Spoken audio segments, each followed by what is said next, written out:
계속해서 그리스어 준비 학습을 이어서 해볼 텐데요. 앞에서 알파벳 기본 발음이랑 이중 모음, 이중 자음에서 기본적으로 발음들을 다뤘다면 여기서 이제 발음 규칙으로 조금 다른 것들을 더 첨가해서 설명을 해보도록 하겠습니다. 음운 조건에 따라, 즉 뒤에 어떤 소리가 오느냐에 따라 발음이 달라지는 경우가 있어요. 그래서 알파, 입실론, 그 다음에 엡실론, 입실론 이렇게 해당되는 이 발음, 음운 조건에 따라 다르다. 그러면 두 가지가 있어요. 얘네가 av, ev 이렇게 되는 경우, af, f로 되는 경우. 그래서 v냐, f냐의 차이예요. 근데 뒤에 오는 모음 앞이나 비타, 감마, 델타, 지타, 람다, 로, 미, 니 앞에 오면 브로 발음한다. 그러면 너무 규칙이 많죠. 이렇게 하다 보면 나 이거 언제 다 하지? 이런 생각이 드는데 이게 어떻게 보면은 내가 소리를 또 쉽게 낼 수 있는 방법, 소리의 장애를 덜 받는 부분이라고 생각을 하면 이게 또 하다 보면은 이 공식이 내 머릿속에 없어도 자연스럽게 발음이 됩니다. 보세요.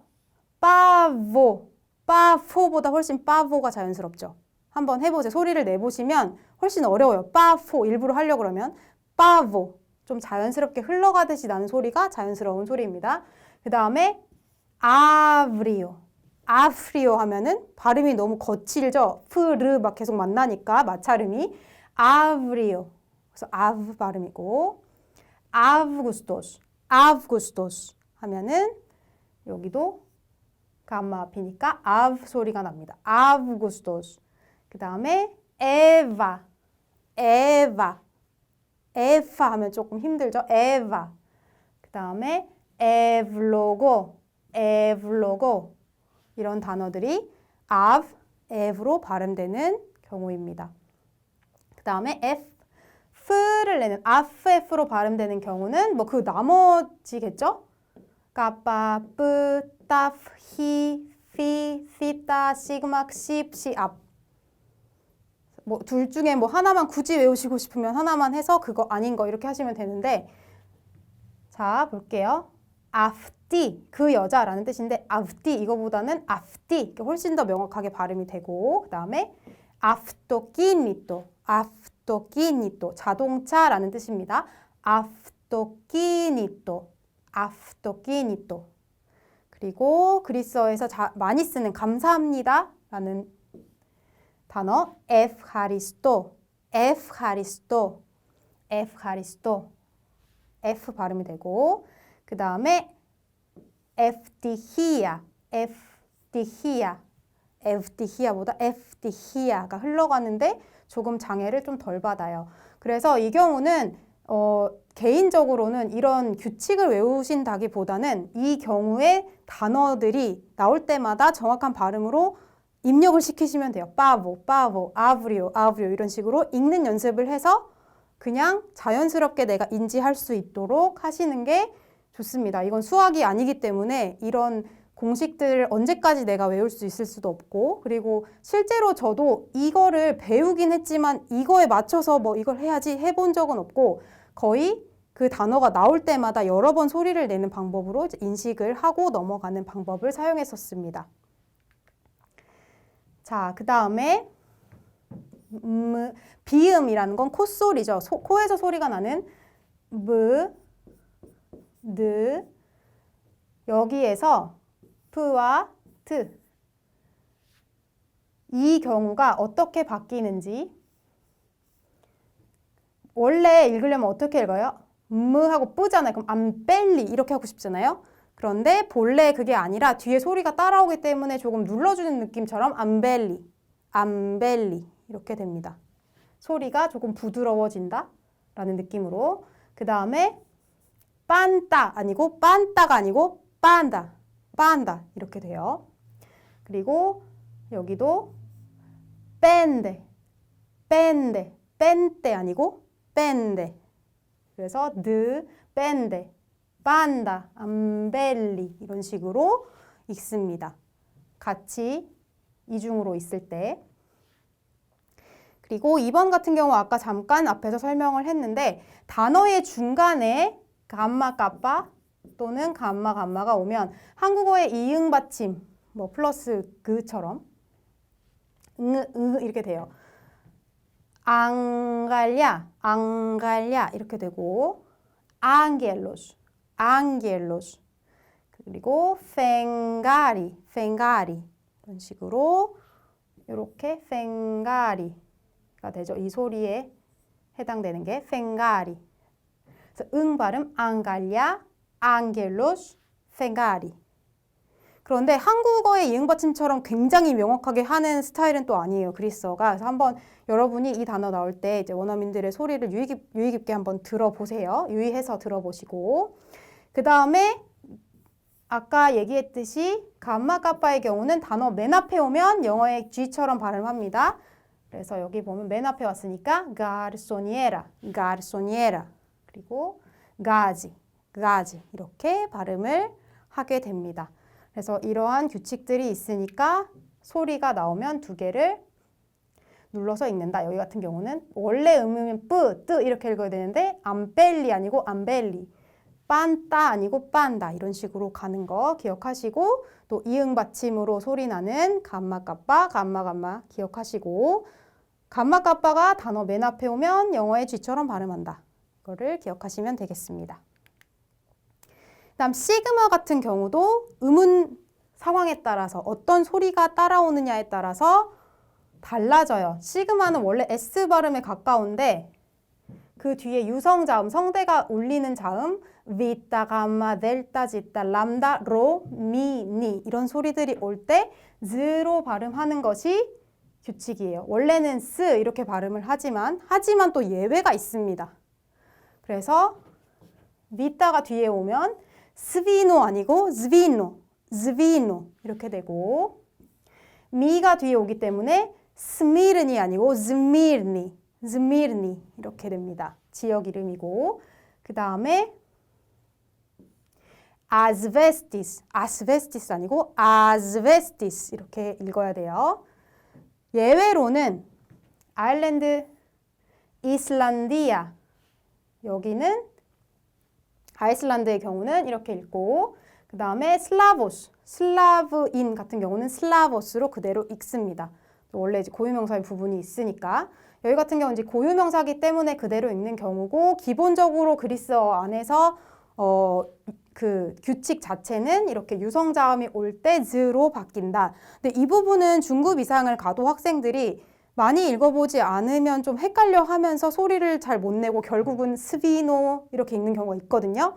그런 거 주의하시고 그런 단어들이 나올 때 스비노, 뭐 아스베스티스 이렇게 많이 소리를 내보시는 게 정말 중요해요. 그래서 앞에서 얘기했던 내용과 마찬가지로 이 경우는 얘가 그렇게 많지는 않아요. 그래서 보통 뭐 접할 수 있는 부분들이 많지 않기 때문에 그 단어들을 차라리 소리를 많이 내서 익혀두는 것이 규칙으로 접근하는 것보다 조금 더 유용합니다.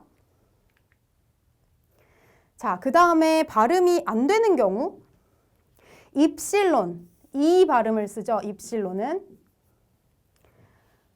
입실론은 이 엡실론, 입실론 조합에서 뒤에 비타가 오거나 피가 오면 발음이 안 된대요. 무슨 소리냐? 그럼 우리가 이 엡실론, 입실론 조합은 F 또는 F 이렇게 발음했잖아요. 여기 같은 경우는 비타가 왔고 뒤에 그리고 그 다음에 여기에 피가 왔죠. 그러면 에비아, 에프비아 또는 에브비아 이렇게 되는 게 아니라 에비아, 마치 없는 것처럼 발음이 되는 거고 그 다음에 에포리아, 그냥 여기가 에만 있는 것처럼 에포리아 이렇게 발음이 됩니다. 에포리아. 어떻게 보면 좀 자연스럽게 가는 부분이 있어요. 그래서 그런 것들 기억하시면 되고 그리고 조금 애매하게 느낄 수 있지만 같은 철자가 두 번 반복되면 우리는 더 세게 읽어야 된다라고 생각을 하잖아요. 그런 경우 한 개만 읽으면 됩니다. 람다 같은 경우는 사실 원래 한국어로 바꾸면 L은 이렇게 두 개 리을이 들어가잖아요. 어차피. 그래서 알로스 이렇게 읽는데 이 경우는 어떻게 될까요? 우리는 안나 하고 싶잖아요. 니은 두 개니까. 그런데 그리스어에서는 받침의 개념이 없기 때문에 두 개 나와도 아나 이렇게 얘기를 합니다. 자, 그리고 앞에서 눈치를 채셨을지 모르겠지만 모든 단어에는 강세가 들어가요. 이음절 이상의 단어에는 항상 강세가 들어갑니다. 다만 강세를 안 찍을 때는 대문자로만 모든 단어를 쓸 때 강세를 쓰지 않는데요. 강세는 그리스어에서 굉장히 중요해요. 그리스어에서 강세를 만약에 잘못 찍으면 뭐 다른 의미가 될 수도 있고 알아듣지 못할 수도 있습니다. 뭐 예를 들어서 이 두 단어를 한번 볼게요. 같은 철자를 사용하고 강세만 달라요. 뽀때 이거는 언제 라는 단어이고 뽀때는 절대 아니다 라는 뜻이에요. 절대 뭐뭐가 아니다. 뽀때 그러면 뽀때 하고 뽀때는 한 끗 차이예요. 강세 차이인데 완전히 뜻이 다르죠. 그래서 잘못 얘기하게 되면 오해의 소지가 있습니다. 그래서 한국어에는 강세가 없으니까 우리가 각 단어를 배울 때 강세가 어디 있는지를 굉장히 주의 깊게 살펴봐야 돼요. 그래서 쓰기를 연습을 할 때 단어의 강세를 항상 잘 기억하셔야 되고 음절이 하나일 때는 강세가 필요 없습니다. 네, 게 여기 보면 에 발음 나는 이중 모음이었죠. 그 다음에 야, 수, 야 이거 이름절, 수, 야수 하면은 안녕 이런 인사예요. 그 다음에 스키. 한국어로는 스키 이음절인데 왜 이름절이에요? 라고 할 수가 있죠. 한국어는 음절 언어기 때문에 그냥 음절이 보여요. 하나씩. 그래서 한국어에는 이음절인데 그리스어 같은 경우는 모음이 하나 들어가는 게 이름절이에요. 그래서 스키, 한음절. 모음이 짝이 되는 거. 그래서 여기서 네 모음 하나니까 이름절 이렇게 됩니다. 강세를 쓰지 않는 경우는 대문자로만 표기할 때인데 뭐 이거를 실제로 뭐 표지판이나 그런 데선 사용을 하지만 일상적으로 여러분들이 글을 쓰실 때는 소문자를 사용을 하셔야 돼요. 그러니까 문장 시작 맨 앞에는 대문자를 쓰고 이제 뒤에 소문자로 이어지는 구성을 사용을 합니다. 그래서 대문자로 쓰면 문제가 뭐냐면 어디 강세 있는지 모르겠는데요. 이렇게 돼요. 그래서 여기 있는 네로, 딱시, 삐자 소문자로 쓰면 네로, 강세가 여기 있죠. 오미크론에. 그리고 딱시, 택시, 딱시 그 다음에 피자, 피자, 삐자 이런 식으로 강세를 확인할 수 있습니다. 그래서 소문자로 쓰는 것이 강세를 확인하는데 굉장히 중요하죠.